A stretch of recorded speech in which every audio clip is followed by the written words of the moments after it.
Hey everyone, Chris McDevitt again. We're going to talk about some secondhand devices and why Govdeals makes me personally nervous. For those of you who don't know who I am Chris McDevitt. I run a IT recycling or IT asset disposal business. We specialize in high security customers and organizations. We bring trucks to customer locations and we physically shred IT hardware on site for them. In this video, I really want to dive into Govdeals and why I think Govdeals, you can do it. It just makes me personally very nervous because of my background in national defense and big tech. So as you come through here, if you're not familiar with what Govdeals is, it's essentially a website where government agencies can sell their surplus hardware. You can buy trucks, you can buy all sorts of things. But we're just going to talk about the computer pieces right here. And as you can see here, these are some live auctions, right, that are going on, getting ready to come to an end. And you can see the location of where they're at. And you can see laptops, bags, computer peripheries, all sorts of things for sale here on Govdeals. So, and you can get some pretty good deals here, to be honest with you. I'm going to give you an example of what I think right looks like if you are a local city or a local county government or like a university. What I would recommend if you did want to go the IT hardware reselling route, I think this is a good option here. So here's 205 mixed laptops. Looks like they're fairly new, maybe not the best. They probably can't go to Windows 11 looking at them, but that's okay. You know, but with this one here, it's being done by a company, Mammoth Government Remarketing. Why I think that's important, right? And you'll see with some of these other examples. I can't tell where this hardware came from through the online portal. So if I'm a bad actor and I wanted to maybe do my discovery process and try to do some scoping and learn more about the organization, improperly sanitized hardware is a great way of doing that. It's not going to be the hack itself, but I could maybe find information about the org structure or find out maybe what employee might be disgruntled or find out maybe how the network works. And all that data is in plain text. It's not even being monitored. So I can sit there, keep it off the internet, and I can peruse the old data if it's not been sanitized properly at my will. The other thing to remember is if these do have drives on them, they do have an older operating system. If they've obviously not been updated. So every single day zero that's come out since the last time that drive has been updated will still work. And so if you think about that machine, it's been offline for 3 years, how many unpatched vulnerabilities are on that system? So it's not inconceivable to assume that, even if they don't have the password, they won't be able to get in. Look at TPM sniffing attacks if you want to see how that might work. The other reason why I think this one's good is they've removed the hard drives, no accessories and hard drives.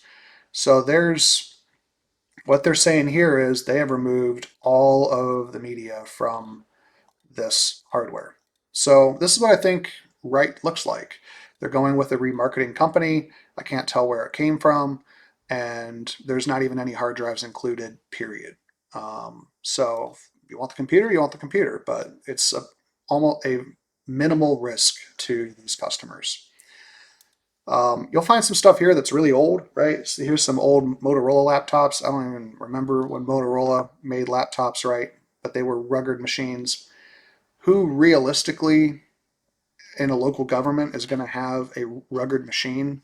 Maybe someone in like Department of Natural Resources, but far more likely law enforcement. These machines were probably used by police officers. And here's the other thing that makes me nervous here: Madison County Fiscal Court, Kentucky. So it's telling me who is even selling this hardware. So if I'm interested in maybe trying to go after this particular county, this super old hardware isn't necessarily going to be the best option. No, but it's a rugged machine that tells me it was likely within law enforcement, and it's telling me where it came from. And these drives, and as far as I can tell, these machines still have the drives. Here's another example of what makes me even more nervous, right? So here's a lot of Microsoft Surface devices. You cannot easily remove the drives from these devices. Certainly not in a way where you can preserve the ability to resell it. All of that memory is integrated onto the motherboards. So the only way to get at it, and we've destroyed a lot of Surface devices, is you have to essentially rip this screen out, and then you'll see the printed circuit boards in like a U pattern going around the battery, which is actually sometimes within here, depending on the model. So I know the drives are in there. Were they properly sanitized? Maybe. Um, at least the majority of them, I would assume. But this is a lot of machines. We're talking hundreds. And the other thing that makes me nervous is I can tell right here, this is coming from the state of Ohio. This is coming from this local government. So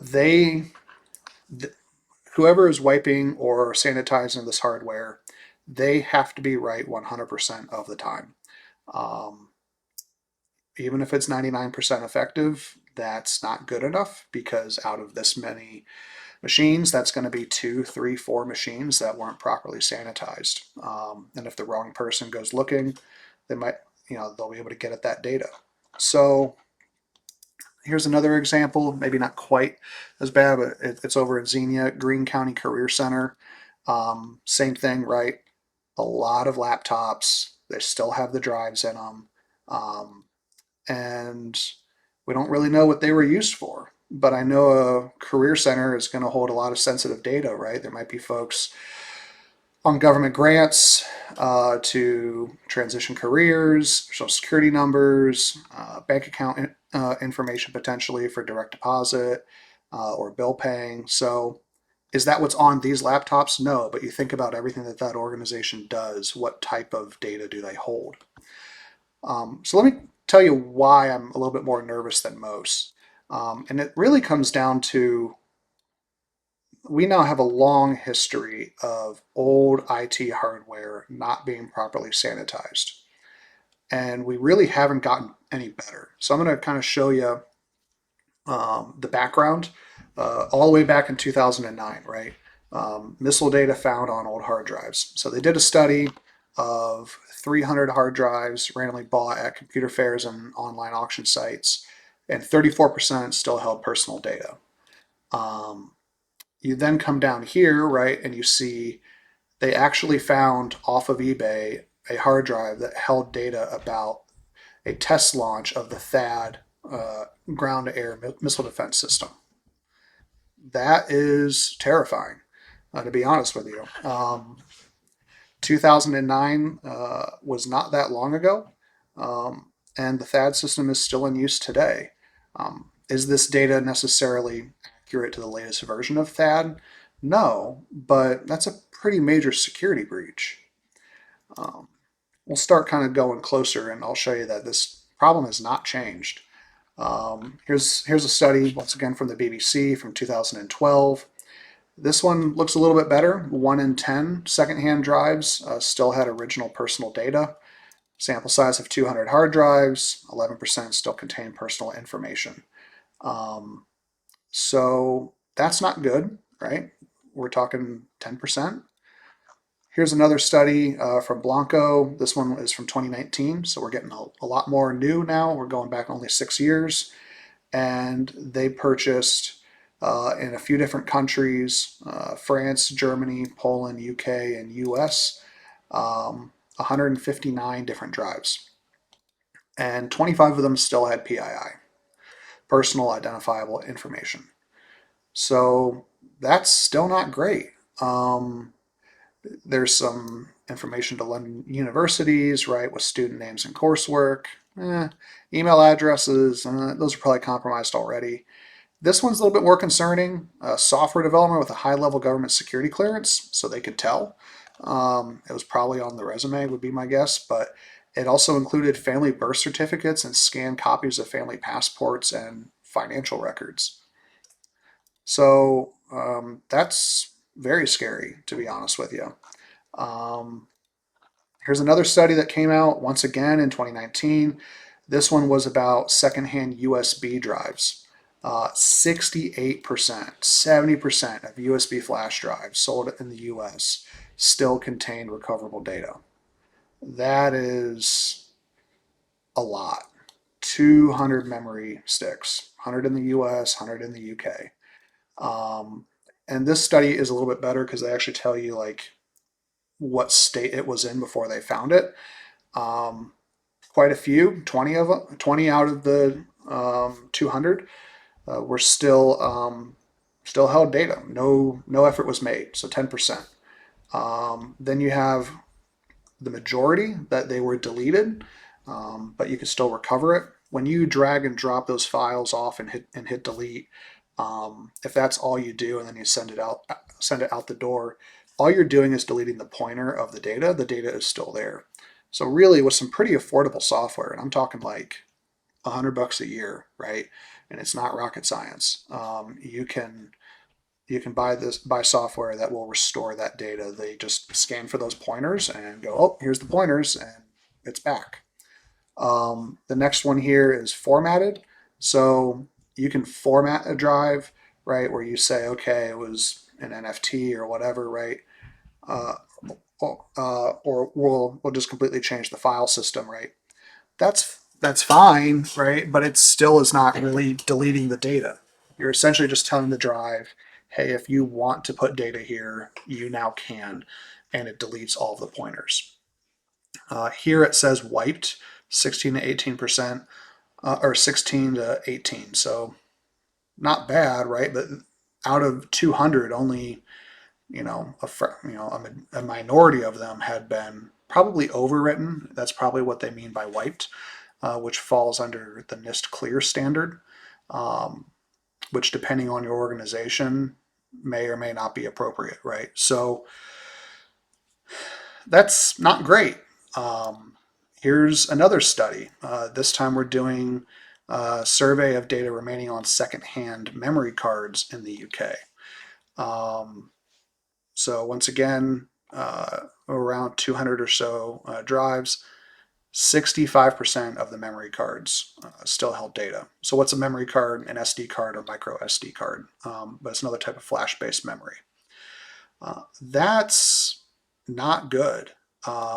They purchased 100 memory cards from eBay and conventional auctions and secondhand shops. You see this over and over, and here's the spread of the different drives, right? Um,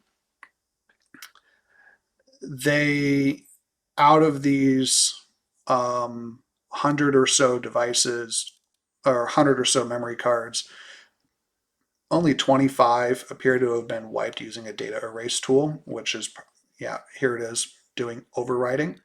Um, that's not great, right? And the types of data recovered, resumes, business documentation, PII, sexualized content, oh gosh, multimedia, and of course, photographic images. That makes sense.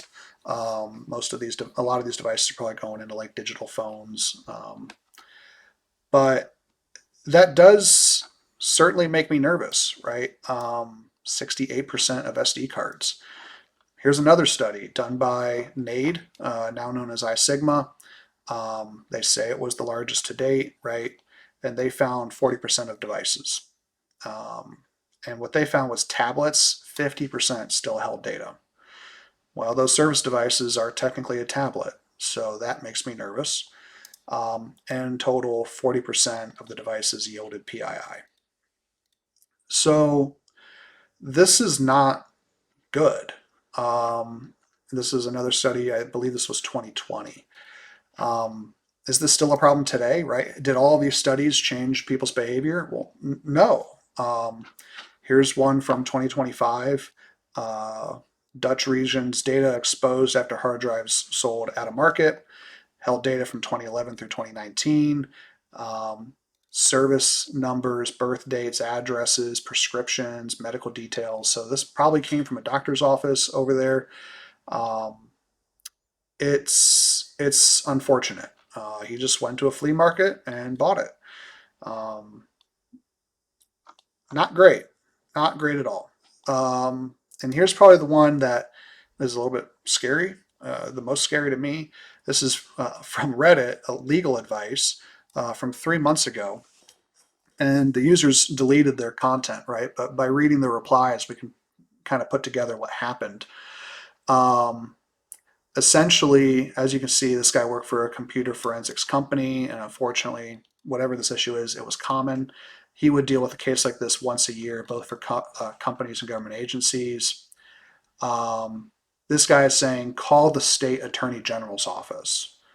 Depending on the state, they might handle it directly or direct you to the proper agency. And they should buy the server from you for the price you paid for it. Okay, um, so some type of server is going to be rebought. What else is going on here? As you kind of scroll through and you can piece together what happened.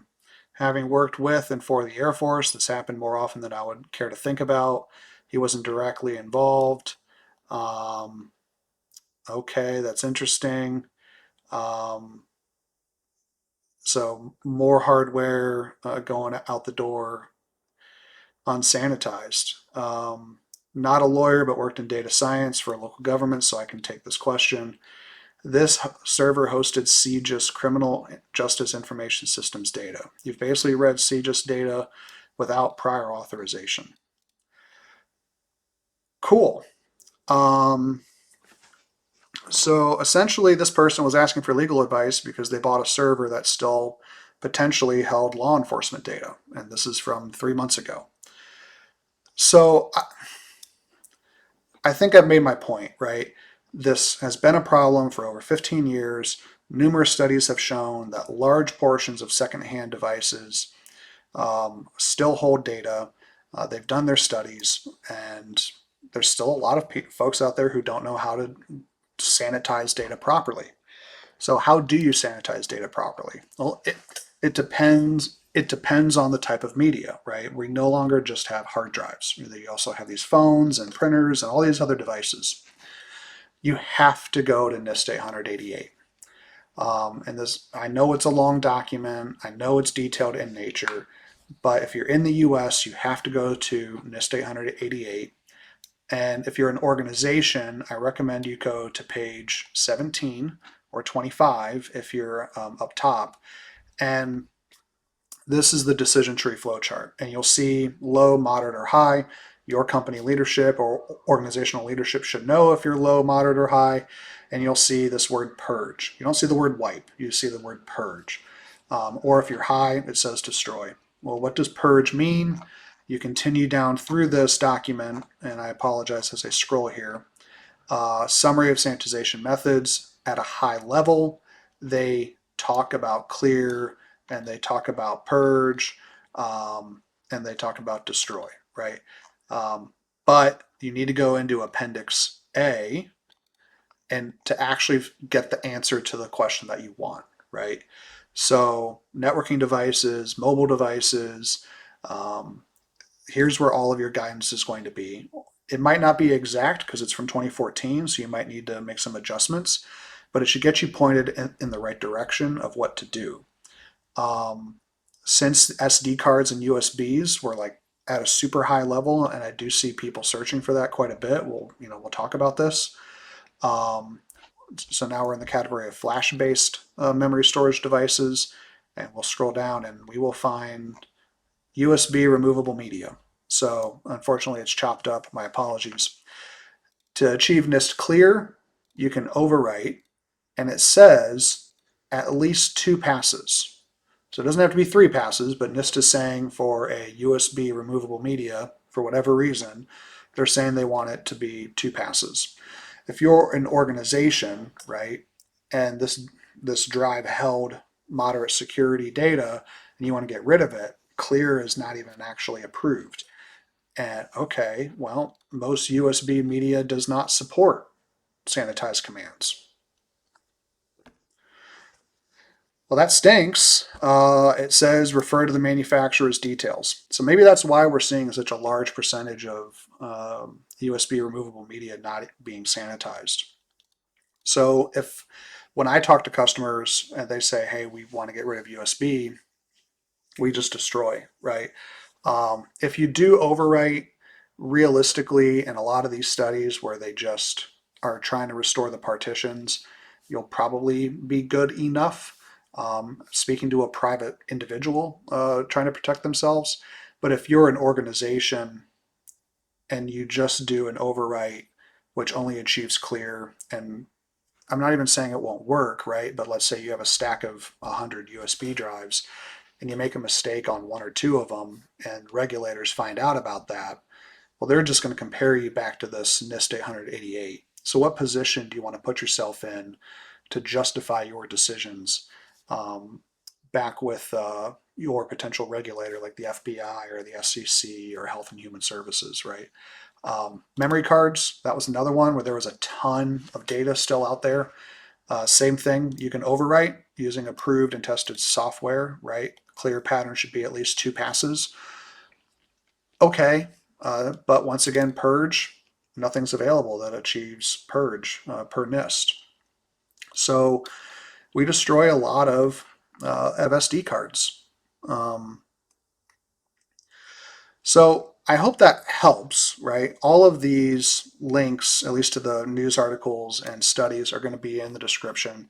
And what I would recommend you do is that you go to NIST 888, look up whatever you're trying to sanitize, see what it says, and then that should get you pointed in the right direction for a approved or appropriate solution that'll be reasonable. If you need help yourself, or you're an organization that needs help with getting rid of IT hardware, especially at volume, feel free to reach out. We're out of Mansfield, Ohio. Within 500 miles, we will come to you and do on-site destruction services. If you are beyond that range, we can still help you build a plan. We can still help you review your current media protection policy and your security obligations. If you maybe are evaluating vendors and I can't even compete for the business anyway because I'm too far away, we would gladly, come in and be that third party and help you evaluate a couple different proposals. If you do want help, go to mansfieldtech.us and you can go to request consultation, click that button, and here is our page, right? And you can fill out your information and let us know what you need, and we would gladly help you out. I hope you found this video at least probably not entertaining, but at least informative. And I hope it helps you as you make your own IT recycling decisions moving forward. Thanks a lot, and I hope you have a great day.